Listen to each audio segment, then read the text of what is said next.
esorogo na steeti Sonu ndị ritere na European Investment Bank EIB na gbatosa enyemaka ha na-agbata maka imere ihe ịchaka mgba nke mbuze nakwazi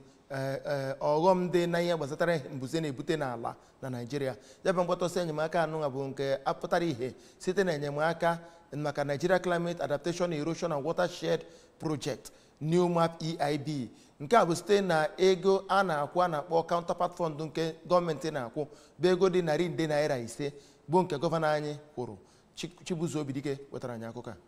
Onye National Coordinator otu New Map EIB Engineer Anda Ayuba Yalax bụ onye kwupụtara nke a mgbe o dururu ndị otu ya nakwazi ndị gọọmenti steeti a iji wee nere anya ma chọpụta ụsa ga-eto ogologo n'ebe o metụtara mkpamkpa mbuze na akpa na steeti a nakwa iwete nkwado nyegara otu ya bụ ndị na-alụ ọrụ na steeti a iji wee lụpụta ọrụ ha ọfụma. N'okwu nke ya, onye State Project Coordinator nke New Map EIB Ọkammụta Philip Eze mere ka amata na gọọmenti etiti adọgo ha aka na ntị ka ha tinye anya na ụzọ ọrụ ise ọba ego nke ụwa na-alụchaghị na mbụre tupu ha abagide na ọrụ ọhụrụ ndị ọzọ, ma kwukwezie na aka na-achị steeti abụ Gọvanọ Soludo bụ onye nke na-afụta mbuze dịka ihe na-echere ndụ ndị mmadụ aka mgba na steeti a, ma bụzikwara onye dị uchu ịfụ na ewetara mpụtara iji wee gbochie ya.